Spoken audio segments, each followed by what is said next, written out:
아침의 시작을 알리는 글로벌 주식 라이브 월스트리트 모닝 브리핑 8월 3일 목요일 방송 시작하겠습니다. 여러분 안녕하세요. 여도은입니다.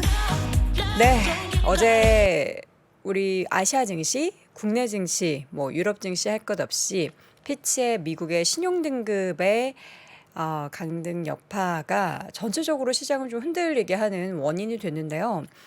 어제 이제 퇴근길 라이브에서도 긴급 진단을 통해서 과연 이 피치의 신용등급 강등이 얼마나 큰 영향을 미칠 것인가는 주가 지수도 중요하겠지만 이 국채금리, 10년물 국채금리의 움직임이 좀 더 중요할 거다라는 그런 코멘트들을 했었는데 결론을 이야기하자면 일단 미국 시장은 좀 흔들리긴 했지만 국채금리 쪽은 여파가 크지 않았다로 평가를 하고 있습니다. 과연 또 밤사이 어떠한 일들이 있었는지는 잠시 후 전달을 해드리도록 하겠고요.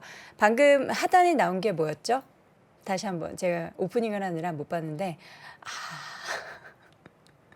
우리 민준 앵커까지 새벽에 깨워가지고 왔습니다. 여도원에게 구독을, 명민준에게 좋아요를. 민준 앵커 너무 해맑게 웃고 있네요.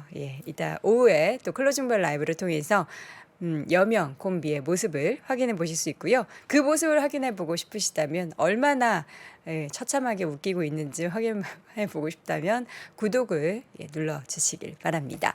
자, 그리고 오늘 심층인터뷰는 IS 이지원 대표와 함께합니다. 이지원 대표는 과연 이 신용등급 여파 그리고 최근의 시장에 어떠한 지표를 보면서 향후에 8월 시장을 또 예측을 하고 있을지 궁금한데요. 여러분도 함께 확인해 보시길 바랍니다. 자, 오늘도 월가의 소식 여러 가지 또 발언들이 쏟아졌을 텐데요. 월가의 소식 미국 주식에 미치다 이항영 전문위원과 함께 체크를 해보도록 하겠습니다. 자, 오늘도 좋은 아침 하면서 또 활기차게 인사해 주신 우리 시청자분들 또 청취자분들 구독자분들께 감사 인사 드리겠고요. 자, 뉴욕 증시는 얼마나 하락했는지 먼저 전달 드리도록 하죠. 다우지수는 0.98% 하락을 했습니다. S&P 500 지수도 1.38% 하락했고요. 빅7 종목들, M7 종목이라고도 불리죠. 나스닥 지수는 모두 그들 종목이 하락세 보이면서 2% 넘는 하락이 나타났습니다. 장 막판 들어서서도 낙폭을 줄이지 못한 채 거의 장중 저점 부근에서 마감이 됐고요. 러셀 2000 지수 같은 경우에도 1.37% 하락을 했고 이 가운데 국제유가가 연 이틀 사이에 계속된 하락세를 보이고 있습니다. WTI 기준으로 배럴당 현재 $80 밑을 하회하면서 다시금 79달러 선으로 내려왔습니다. 자, 얼마나 충격이 있었을까요?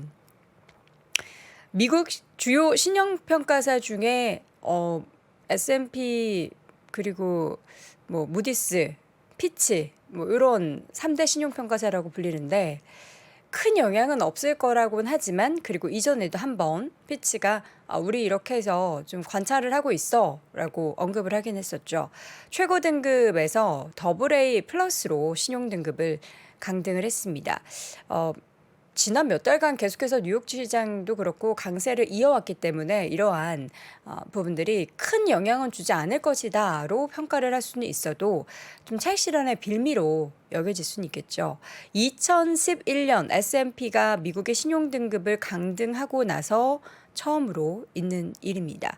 당시에는 S&P가 미국 신용등급 강등했을 때는 미국 시장도 그렇고 굉장히 또 폭락이 나타났었기 때문에 어떻게 시장이 당일에 반응을 하느냐가 관건이 됐는데요.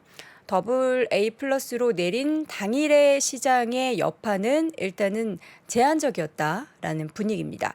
국제시장을 보면서 그렇게 이야기를 많이 하던데요. 10년물 국채금리가 직전일보다 한 5bp 정도 오르면서 물론 장중에는 4.12까지 올라갔지만 5bp 정도 오른 4.08 정도 부근에서 그리고 2년물 같은 경우에는 오히려 2bp가량 떨어진 4.89% 정도에서 혼조세를 보였습니다.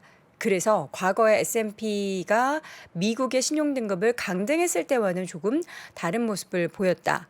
지금 당시에는 부채한도 협상이 결렬될 위험 속에서 주가가 8월 초부터 하루에 막 4%씩 급락을 하고 실제 이제 등급이 강등됐었던 8월 7일 그 다음 날부터 그 월요일에 주가가 6%대 폭락을 하는 등의 사태가 벌어졌습니다.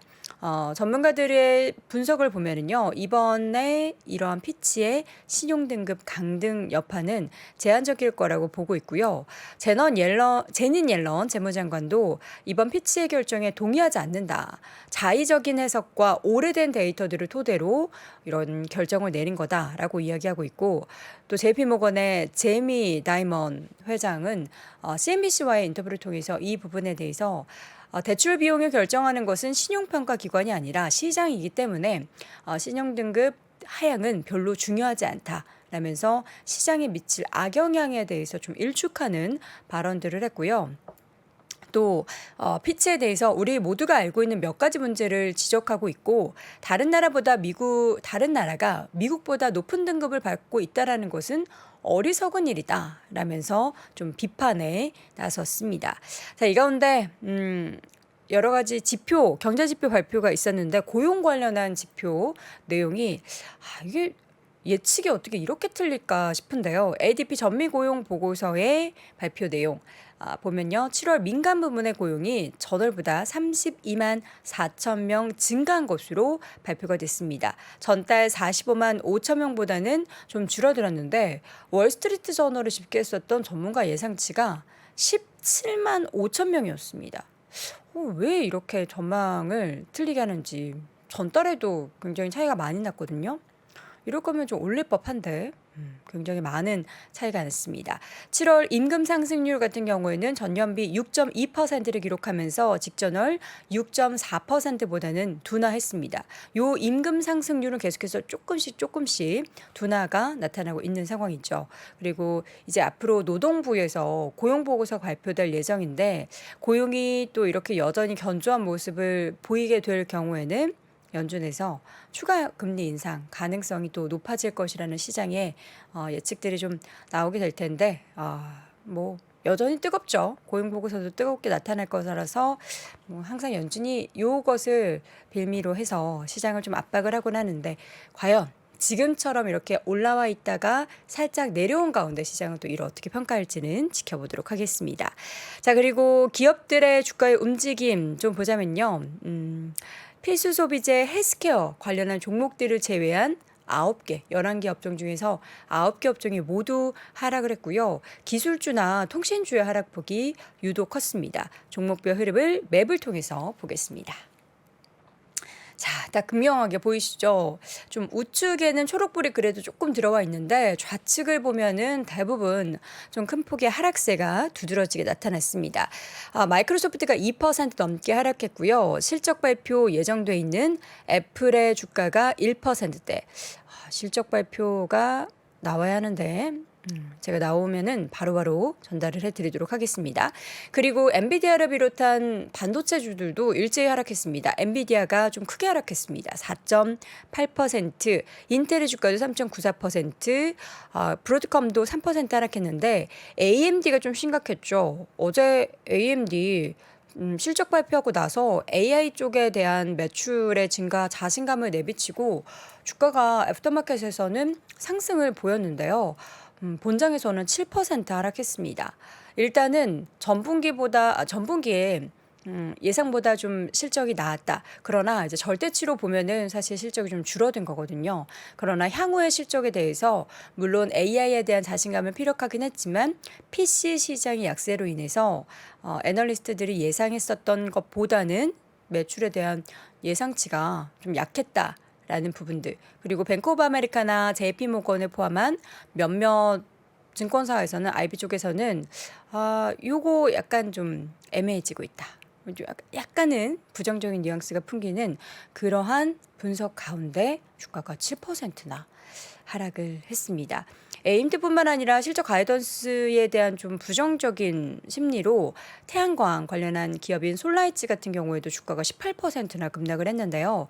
2분기에 기록했었던 매출과 또 순이익 같은 경우에는 예상치를 상회를 하고 뭐 크게 벗어나지는 않았지만 3분기 매출 가이던스가 예상치보다 현저히 미치지 못하는, 예상치가 10억 5천만 달러였는데 8억 8천만 달러에서 9억 2천만 달러를 예상한다라고 이야기하면서 큰 폭의 하락을 보였습니다. 다른 종목도 좀 보죠. 구글의 주가도 2.4% 하락을 했고요. 메타도 2.6%, 아마존 2.6%, 테슬라의 주가도 2.6% 하락을 했고 GM과 포드도 각각 1에서 2%까지 하락을 했습니다. 자, 이 밖에 개별적인 종목들 보자면 필수 소비재 쪽에서는 뭐 코카콜라, P&G 그리고 펩시 등의 종목들이 오르긴 했는데 오름폭이 1%에 미치지는 못하고요. 헬스케어 쪽도 1%에 미치지는 못하는 상승이었습니다. 일라일리 0.3%, 존슨앤존슨 전날 하락을 딛고 반등을 했습니다. 0.6%. 그리고 국제유가 하락 속에서 정유주는 엑스모빌, 쉐브론 모두 1%대 하락하는 분위기였고요. 금융주들도 일제히 좀 빨간불을 켰죠. JP모건 1%, 뱅크 오브 아메리카 1.3%, 웰스파고도 1%대 하락하는 모습, 시티그룹도 함께 1.6% 하락하면서 전반적인 기업들의 주가는 하락을 했습니다. 또 스타벅스의 주가도 함께 좀 밀려났습니다. 스타벅스의 주가는 오히려 소폭 올랐습니다. 어제 장 막판 애프터마켓을 통해서 실적 발표 내용을 전달해 드렸는데 동일점 매출 전망치가 기대를 밑돌았음에도 불구하고 주가는 0.9% 상승을 했습니다. 그리고 CVS도 예상치로 어떤 실적 발표가 나타났고요. 주가는 3% 상승. 그리고 머크앤코 같은 경우에는 손실 전환을 했다라는 소식에도 불구하고 방금 전 확인했듯이 주가는 소폭 올랐습니다. 자, 그리고 케찹 여러분들 크래프트 하인즈 케찹을 드시는지는 모르겠습니다. 이 기업의 주가가 매출을 기대치를 하회했는데도 불구하고 오히려 1%대 올랐다라는 소식이 전해졌고요. 이걸 보니까 주당 순이익 같은 경우에는 79센트 그리고 매출은 67억 2천만 달러에 기록을 했는데 지금 프리마켓에서는 오히려 하락했지만 본장에서는 상승하는 상대적으로 강한 모습이 나타났습니다. 자, 이렇게 전반적인 기업들의 실적 발표 속에서 주가는 약간 엇박자가 나고 있습니다. 이게 시장 전반적인 심리의 영향인 건지 아니면은 기업들 이 섹터별로는 향후에 지금 실적이 안 좋아도 조금 다른 모습을 보일 수 있을지는 내용을 조금 더 확인해 봐야 될 것 같은데요. 엇갈린 흐름이 나타나서 더 헷갈리는 그러한 상황이 연출되고 있습니다. 과연 이 가운데 IS의 이주환 대표는 어떠한 데이터들을 보면서 시장을 판단하고 있을까요? 잠시 함께 확인해 보시죠. 네, 애플 실적은 8월 3일 현지 시각 내일 아침에 전달드려야죠. 마음이 급했습니다. 애플 실적이 좀 잘 나와야 할 텐데. 뭐 실적도 잘 나야 되지만 가이던스를 이번에 제시하게 될지 여부가 저는 좀 주요할 것 같은데 여러분은 또 어떻게 보실란가 모르겠습니다. 뭐 좋게 나와도 안 좋게 해석하고 안 좋게 나왔는데 주가가 오르고 해가지고 이거 어디에 춤을 춰야 할지 어디에 장단을 맞춰야 될지 잘 모르겠는데 이지환 대표에게 물어보도록 하겠습니다. IS의 이지환 대표 함께합니다. 대표님 어서 오세요. 안녕하세요. 이거 약간 엇박자 아니에요? AMD 어제 장 마감은 실적 발표하고 나서 애프터마켓에서 올랐고 오히려 스벅은 좀 약간 애매하고 막 이랬는데 본장에서는 너무 엇갈리는 움직임들이 나타나고 있습니다. 이거 어떻게 해석해야 되는 거예요? 어제 이제 좀 큰일이 있었잖아요. 그 때문에 이제 IT 종목들의 차익 매물이 좀 야기가 됐고 네. 또 어제 이제 고용 지표도 생각보다 상당히 좋게 나왔고 그렇죠. 어제 고용 지표 ADP 민간 고용 지표는 사실 저 정도 나올 걸로 저는 좀 봤거든요. 그래서 그게 시장에 이제 어떤 영향을 줄까라고 생각했는데 이게 이제 어쨌든 피치의 신용등급 강등과 맞물리면서 기술주들은 일단 차익 매물이 나오는 형국이 좀 되었습니다. 요거는 이제 뭐 우리가 전혀 예상하지 못했던 불시에 나왔던 부분이고 아침에 그 미국의 반응을 보니까 대부분 다 이거는 뭐 누구를 막론하고 전부 다 피치에 대해서 좋은 시선을 가지지는 않습니다. 저도 그렇고. 그래서 먼저 이 얘기를 조금 드려야 될 것 같은데 피치가 이제 미국 신용등급의 AA에서 AA 플러스로 강등을 했습니다. 이게 이제 이 표면적인 이유를 보면 세 가지인데 하나는 재정이 악화되었다는 것, 3년간 앞으로 향후 3년간 재정이 악화될 것이다. 국가 채무 부담이 증가될 것이다. 여기에 이제 거버넌스가 악화되었다. 요 세 가지인데 이걸 이제 우리가 하나씩 보면 사실 뭐 피치가 신용등급을 강등할 만한 최근에 어떤 획기적인 일이 있었냐라고 하면 그렇지 않습니다. 그러니까 어제 대부분의 미국 애널리스트들도 얘기했던 부분이 뭔가 새로운 사실을 가지고 피치가 판단을 한 게 아니라 지난 팬데믹 이후에 꾸준히 진행되었던 왔던 일들에 대한 부분을 총체적으로 평가한 거다라고 평가를 하고 있는데, 만약에 이제 이게 거버넌스 악화에 포커스를 맞추고 있다라고 하면 어제 뭐 JP 모간을 비롯해서 많은 분들이 얘기를 했지만 시기가 상당히 제가 볼 때도 이 시기가 왜 이 시기에 이렇게 발표를 하는가에 대해서는 저도 상당히 의문입니다. 이건 피치 외에 아무도 모르겠죠. 그러니까 어제 미국에서도 이 시기를 두고 상당히 논란이 좀 많이 불거지는 모습을 보여줬습니다. 네. 그래서 결국은 이제 결론적으로 말씀드리면 피치가 판단했던 이 부분이 펀더멘탈 상의 큰 변화가 야기되어서 긴급하게 해야 되는 부분이 아니다라는 부분에서 이 파장이 이제 클 것 같지 않고,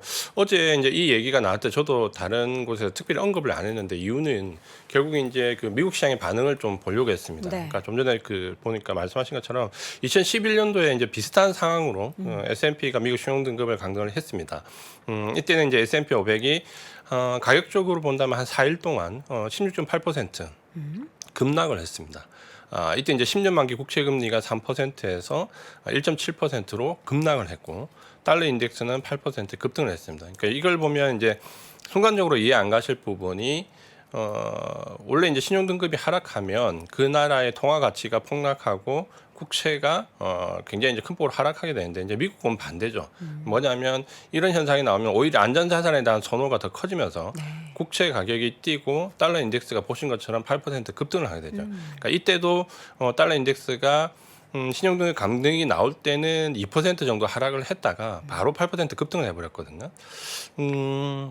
이것만 보면 이제 상당히 우려스러울 수 있는데, 이건 이제 좀 자세히 뜯어보면 그때 S&P 500이 16.8% 급락하는 거는 불과 이제 4일입니다. 그러니까 4일 동안 급락을 하고, 만약에 그 4일의 급락 기간 동안 주식을 사셨으면 향후 10년간 최저점에서 미국 주식을 사신 겁니다. 그러니까 이때 뭐 또 왜 이런 현상이 나왔냐면 이때도 역시 마찬가지인데, S&P가 미국 신용등급을 강등할 때 어떤 펀더멘탈 상의 변화가 큰 부분이 들어와서 강등한 게 아니라 이때도 거버넌스 때문이거든요. 그러니까 부채 한도 협상을 계속해서 벼랑 끝으로 타결을 하면서 미국 정부에 대한 이 거버넌스에 대한 경고성이 있었는데, 만약에 이번에 피치가 어떤 이제 뭐 이 부분에 대해서 변명의 성명을 냈을 때 이 거버넌스에 대한 부분을 얘기를 역시 한다면 이거는 이제 시기가 이제 굉장히 잘못되었다라는 부분에 분명히 질타를 좀 받을 것 같고요. 네. 그래서 결국은 이 거버넌스와 관련된 부분으로 그 단기간 주가가 급락했을 때는 오히려 주식을 샀던 분들이 상당히 큰 덕을 받습니다. 그러니까 결국은 펀더멘탈 상의 변화가 없이 모두 예측된 부분에서 단순하게 신용 등급이 강등되면 오히려 그때 급락했던 주가가 오히려 이제 저점을 형성해야 되는데, 아마 이번에는 이 정도 하락하지 않을 것 같고요. 이번에는 2011년도에 학습 효과가 있기 때문에 아마 16.8% S&P가 그 정도 하락한다 그러면 아마 펀드 대개 물량이 집중적으로 유입될 겁니다. 그러니까 이미 한번 학습 효과가 있기 때문에 그 정도 하락할 것 같지가 않고요. 다만 이제 그동안 많이 올랐던 어제 미국의 종목별 등락을 보면 경기 확장이나 경기 민감, IT 이렇게 놓고 보면 그동안 상승폭이 컸던 IT 쪽에서는 오히려 이제 차익 매물에 빌미를 주는데 오히려 이거는 나빠 보이지 않고요. 반면에 이제 경기 확장 쪽으로 보면 뭐 인프라 소유주 관련돼 있는 건설 기계라든지 경기 민감주 쪽은 어제 등락폭이 작았고 거래량도 굉장히 작았습니다. 그러니까 그걸 본다면 예상한 만큼 차익 매물이 그렇게 많이 쏟아질 것 같지 않고, 결론적으로 말씀드리면 이런 신용등급 감등이 나왔을 때 안전자산 선호까지 넘어가느냐 안 넘어가느냐가 굉장히 중요하거든요. 요게 이제 달러나 통화의 가치를 봐야 되는데, 현재로서는 안전자산 선호 쪽으로 넘어가지 않으면 결국 주식에서 일부 차익 매물이 나온 이후에 오히려 주가는 제가 볼 때 반등할 가능성이 상당히 큽니다. 그래서 너무 단기적인 급락을 뭐 소나기를 피해갈 부분은 피해가셔야 되겠지만 이거를 펀더멘탈적으로 아주 크게 악재로 볼 필요는 없을 것 같습니다. 네.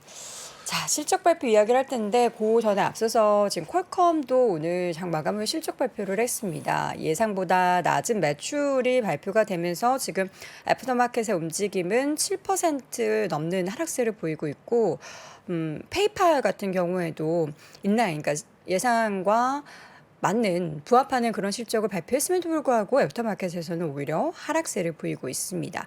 실적 내용들 보시면서 뭐 어떤 좀 평가를 하셨는지요?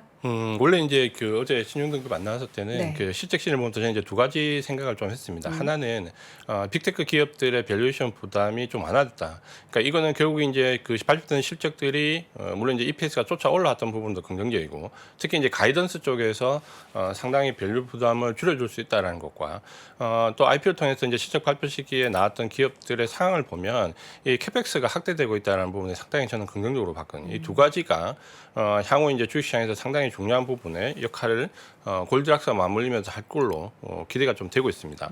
2분기 실적을 보면 S&P 500으로 기준으로 본다면 매출액 추정치는 1.5% 정도 발표치가 상승을 좀 했고요. 순이익 추정치는 6.9% 정도 상승을 했습니다. 이 6.9%면 보통 이제 S&P 추정치 한 6.2% 내외 정도 되니까 그것보다도 좀 더 잘 나왔다. 기대치가 높았기 때문에 이제 이게 7% 넘어가지 않을까라는 얘기도 했었는데, 뭐 그것보다는 좀 미흡하더라도 평소보다는 많이 나왔고요. 특히 이제 좀 주목해야 될 부분은 이 매출액 추정치가 상향 부분입니다. 그러니까 그 불황형 혹은 경기가 침체되는 가운데 기업들이 이익이 늘어나는 경우는 사실 있습니다. 뭐 구조조정을 통해서 여러 가지가 있는데, 매출액이 늘어나는 경우는 그렇게 불황형 흑자로 보기는 않기 때문에 이 매출액이 늘어났다는 부분은 우리가 상당히 긍정적으로 평가를 좀 해도 될 것 같습니다. 그리고 이제 이 실적 바닥론에 대한 부분은 이제 결론적으로 아마 제 생각에 나올 것 같은데요. S&P 분기별 EPS 확정치와 향후 추정치를 보면 지금 2023년 2분기가 가장 EPS가 낮게 나올 걸로 예상됩니다. 그러니까 이게 예상치보다는 높게 나왔지만 절대치로 보면 높지가 않은데, 향후에 이제 3분기, 4분기로 넘어가면서 EPS 확정치 추정치가 가이던스가 상향되기 때문에 이걸 놓고 본다면 지금이 가장 EPS를 놓고 봤을 때 실적이 바닥론이지 않을까라는 부분이 아마 이번 실적 시즌이 끝나면 제가 볼 때 좀 대두가 될 것 같습니다. 요거를 이제 우리가 업종별로 좀 살펴보면 실제로 추정치와 발표치에서 차이가 좀 많이 났던 업종을 보면 경기 소비재가 생각보다 좀 좋았고요. IT도 역시 이제 나쁘지 않았고, 특히 커뮤니케이션 관련된 쪽이 좀 좋았습니다. 그리고 금융이 우리가 알고 있던 빅 이벤트가 있었지만 불구하고 나쁘지 않게 나왔고요. 다만 이제 이런 업종별 순위 추정치, 발표치가 괴리가 좀 났던 종목들이 앞으로 이제 전망치에 대한 변화를 보면 조금 다릅니다. 그러니까 이 전망치로 보면 커뮤니케이션이 앞으로 이제 가장 괜찮을 것 같다는 부분, 경기 소비재, 산업재, 그리고 부동산과 IT까지 이렇게 플러스권을 유지를 했고, 뭐 예를 들면 IT 같은 경우는 워낙 이제 전망치가 높게 들어갔기 때문에 좀 낙타 보이지만 이 플러스로 유지됐던 쪽은 나쁘지 않다라고 보시면 되거든요. 반면에 이제 금융은 이번에 예상치를 굉장히 손익을 향했지만 앞으로 전망치를 보면 그렇게 좋지는 않습니다. 그러니까 이게 이제 금리 인상 마무리 국면에서 아마 나오는 것 같고, 소재나 헬스케어, 에너지 쪽은 전망치 변화를 상당히 좋지 않습니다. 그러니까 이렇게 보면 향후 이제 주도 섹터가 어느 쪽으로 형성될지에 대한 부분이 조금은 보인다라고 봐야 되고, 네. 요거를 우리가 이제 조금 더 EPS 12개월 선행치로 좀 본다면 역시 이제 마찬가지인데 EPS가 그 12개월 선행치가 상향하는 쪽은 커뮤니케이션, 산업재, 경기 소비재, IT 이런 쪽으로 역시 이제 좋은 방향으로 우상향을 좀 하고 있고요. 여기 이제 하락하는 쪽을 보면 이렇게 이제 좀 보신 것처럼 에너지나 소재나 금융업종 이쪽은 12개월 선행 EPS가 하락하는 걸로 나왔기 때문에 아마 이제 앞으로 그 주도주가 어느 쪽으로 형성될지에 대한 부분은 요걸 보면 우리가 좀 판단을 좀 할 수 있습니다. 그래서 이번에 지금 제가 봤을 때 특히 이제 IT 쪽 반도체, AI 반도체라든지 2차 전지라든지 우리가 관련돼 있는 혹은 전기차 관련 부분에서 지금 1년에 이제 최근에 한 달여 정도의 상황을 보면 나스닥이 특별 리밸런싱을 했고요.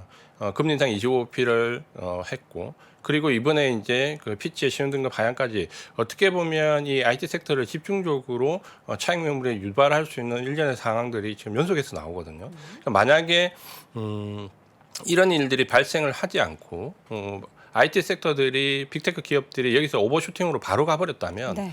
오히려 이제 3분기나 4분기 정도에 경기와 관련된 부분에서 크게 조정을 받을 가능성이 좀 높았는데 오히려 지금 여기서 나오는 1년에 다트던 뭐 리밸런싱부터 뭐 금리 인상 그리고 이번에 피치에서 신용등급 하향까지 오히려 이제 어떻게 보면 여기서 차익 매물로 유도를 한 부분이 향후 주식은 오히려 더 긍정적으로 볼 수 있습니다. 그러니까 만약에 EPS가 지금 하향되는 구간에서 이런 현상들은 완전히 추세를 전환시키겠지만 EPS가 상향되는 구간에서 중간에 차익 매물을 야기했다는 부분은 오히려 이번 피치의 신용등급 하향에 대한 그 소나기가 나올 때 어디선가는 이런 종목들에 대한 추가 매집이 오히려 더 득을 좀 발할 수 있는 전략이 좀 될 수 있습니다. 그래서 이런 부분들은 단기적으로는 소나기를 좀 피해야 되겠지만 중장기적으로는 오히려 주도했던 섹터들이 많이 떨어지면 특히 반도체가 지금 많이 떨어지고 있잖아요. 네. 그러니까 이런 쪽은 오히려 추가 매수 관점으로 한번 좀 생각을 해볼 필요가 있습니다. 그렇게 이렇게 보니까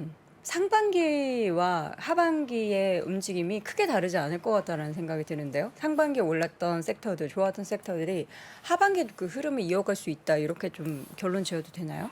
저는 그렇게 결론 짓고 싶고요. 그 가장 큰 이제 근거가 이전에 금리 인상이 중단됐던 시기에 실제로 금리 인하 전까지 어떤 섹터가 올랐을까를 봤을 때 IT 종목이 상당히 그 기간 동안 좀 상승을 이끌어 갔다라는 부분과 지금 이제 크게 대두가 되고 있는 이제 골디락스 이 경기가 아주 나쁘지 않은 상황에서 주가가 올라가는 그 상황을 예상을 했을 때 역시 이제 그때 당시도 골디락스가 경우를 보면 그 IT가 5분의 4 정도 되거든요. 그러니까 전체 5개의 경우 중에서 시장을 주도했던 경우가 닷컴 버블 때를 제외하고는 IT가 주도를 했기 때문에 지금도 아마 크게 다르지 않을 걸로 봅니다. 다만 이제 오히려 우리가 이제 시장은 항상 그 변동성의 파고가 아래 위로 나오는데 어떤 경우에는 그게 이제 조심해야 되고 추세가 전환되는 경우가 있고 어떤 경우는 오히려 차익 매물을 그 소화하고 난 뒤에 좀 더 크게 상승할 수 있는 계기도 되는데 저는 이제 오히려 좀 전에 말씀했던 이 그 특별 리밸런싱부터 지금 피치의 신용등급 하향까지가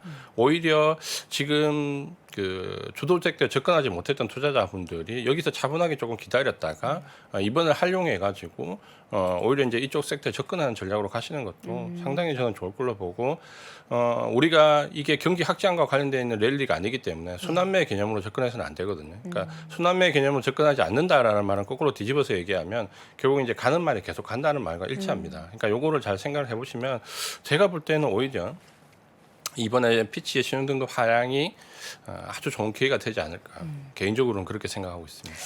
그 지금 사실 밤사이 미국 시장을 보면 어쨌든 하락하긴 했어요. 뭐 국채도 조금 움직이긴 했고, 근데 뭐 여파는 크지 않지만 그럼 추가적으로 지수가 요 신용등급 강등 여파를 조금 더 받게 될 거라고 보세요? 당분간? 뭐 하루 이틀 뭐 2, 3일 정도 더 받을 수 있다라고 생각할 수 있는데 우리가 이제 항상 뭐 어쨌든 객관적으로 보려면 과거의 사례를 본다면 2011년도 8월 달에는 그 퍼센테이지는 뭐 한 16% 넘게 하락을 했지만 그러니까 기간으로 보면 불과 4일입니다. 그러니까 4일 동안 하락이 그게 다 이루어졌고 만약에 4일간의 그 마지막 구간에서 잡았다면 최바닥에 잡으신 거거든요. 근데 이제 그것보다는 제가 봤을 때 이번에 하락하기는 좀 어렵죠. 왜냐하면 이제 학습 효과가 있기 때문이고 또 하나는 보신 것처럼 오늘 10년물 국채금리가 소폭 상승했지만 2년물은 오히려 내렸거든요. 그리고 달러 인덱스를 보면 강보합권 수준으로 조금밖에 안 올랐습니다. 그러니까 이전에 달러 인덱스가 8% 급등했던 시기와는 상당히 좀 흐름이 다른 거죠. 그러니까 그걸 본다면 여기서 그 정도 하락을 하면 어느 정도 매수 접근해야지라고 생각하면 제가 볼 때 기회가 없을 수 있습니다. 그러니까 하락폭은 저도 어제 언급을 안 한 이유가 국채 금리나 달러 인덱스가 과연 어느 정도 변동을 쏘는지 보고 판단하려고 했는데 생각보다도 좀 덜 움직였습니다. 그리고 모든 시장 이제 주체들의 피치의 판단이 좀 잘못됐다는 부분에 나오기 때문에 아마 어쨌든 시장에 참여하는 여러 참여 주체들이 그 현상에 대해서 폄하해버리면 그 파급 효과가 그렇게 크지는 않거든요. 그러니까 그걸 좀 본다면 생각보다 지난번처럼 급락은 없을 것 같습니다. 네.